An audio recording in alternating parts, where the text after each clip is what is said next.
Assalamualaikum warahmatullahi wabarakatuh. Selamat pagi semua. Di sini kami dari kelompok 3 dari mata kuliah kewirausahaan yang beranggotakan saya Laili Umafiroh dan teman saya Lutfian Alkomah. Di sini kembali lagi ke pembelajaran bisnis model kanvas. Kali ini kita akan membahas tentang key results dan key relationship. Oleh karena itu, mari simak baik-baik.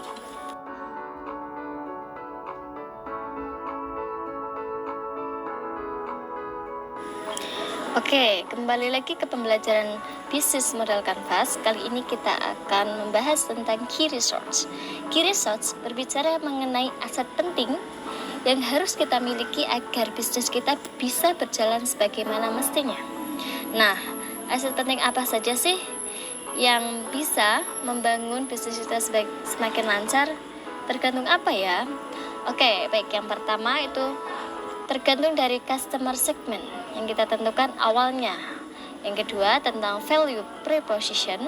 Yang ketiga tentang channel dan juga dari customer relationship yang sudah kita analisa sebelumnya. Nah, semua ini merupakan aset penting yang kita perlukan atau yang kita siapkan untuk memulai bisnis.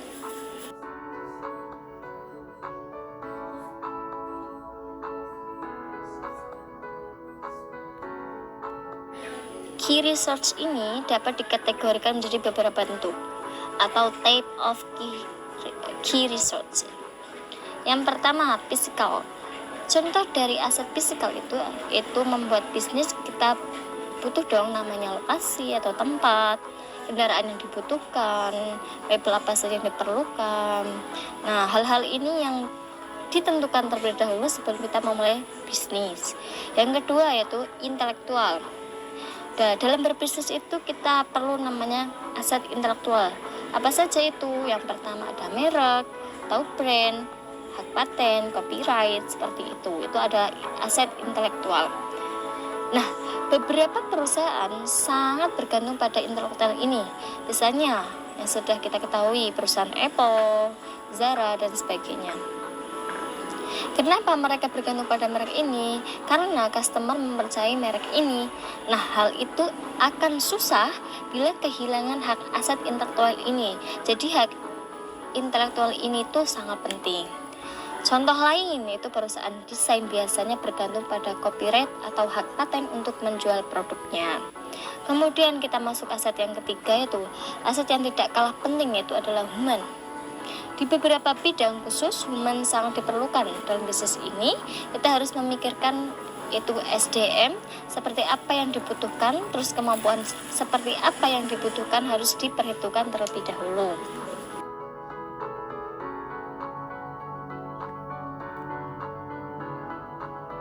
Kemudian kita masuk ke aset yang terakhir, itu ada finansial. Tentunya dalam memulai sebuah bisnis, modal itu sangat penting. Kita harus memperhitungkan berapa modal yang dibutuhkan.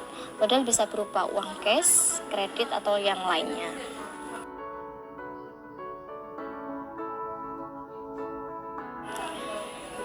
Kali ini kita akan membahas tentang pembahasan yang kedua, yaitu tentang key activities dalam BMC atau Business Model Canvas. Key activities adalah aktivitas penting atau kegiatan operasional penting yang harus dilakukan dalam bisnis kita. Nah, aktivitas-aktivitas ini berbeda antara satu bisnis dan model bisnis yang lain yang ditentukan. Bagi bisnis yang menjual produk fisik, misalnya seperti bentuk value-nya aktivitas utamanya adalah production. Tahap pertama dengan mendesain produk, terus bagaimana bentuknya, apakah sesuai dengan customer statement yang ada di pasar atau yang dituju. Terus tahap kedua dengan pembelanjaan material, setelah itu mereka memproduksi, setelah itu baru menjualnya. Jangan lupa ada langkah-langkah marketingnya, bagaimana membuat customer kenal dengan produk kita, kemudian tertarik, dan hal itu masuk pada key activities. Bentuk dari key activities yang kedua adalah problem solving. Biasanya digunakan oleh perusahaan yang menjual jasa servis sebagai produknya. Misalnya konsultan, pengacara, biasanya mereka kebanyakan waktunya bertemu dengan customernya. Bentuk dari key activitiesnya yang ketiga adalah platform atau network. Biasanya diterapkan oleh perusahaan yang hanya menyediakan sarana bagi 2 atau lebih customer untuk saling berinteraksi. Biasanya perubahan perusahaan kasus. Nah, key activities ini perlu ditentukan sebelum memulai bisnis. Kita tahu rutinitas apa yang dilakukan. Kayak aktivitasnya harus ditulis detail. Jadi rutinitas yang harus kita lakukan harus ditulis dengan detail agar semua kegiatan yang perlu dilakukan itu dapat berjalan sesuai dan berjalan lancar juga gitu.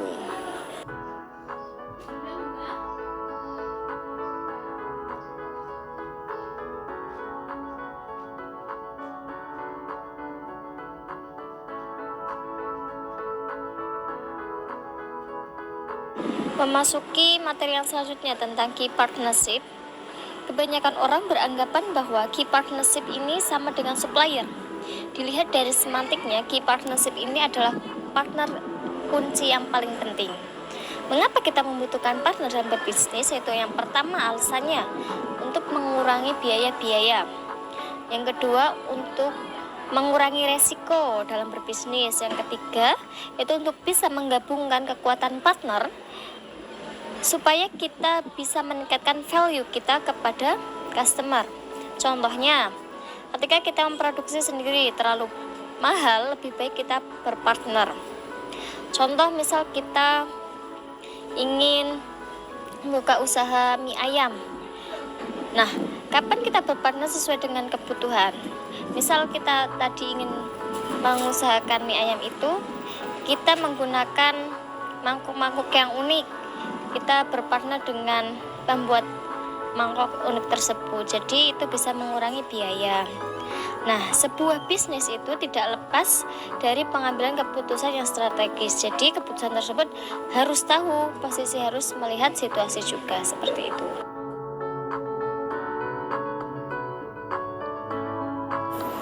Untuk selanjutnya kita masuk ke salah satu kriteria partnership, yaitu yang pastinya konsepnya harus jelas. Terus kedua, mutual benefit.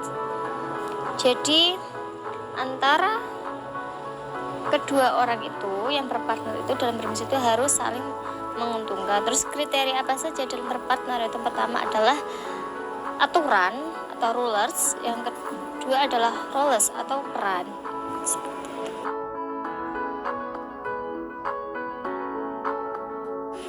Nah, teman-teman, itulah tadi ulasan tentang key research dan key partnership. Terima kasih telah menonton.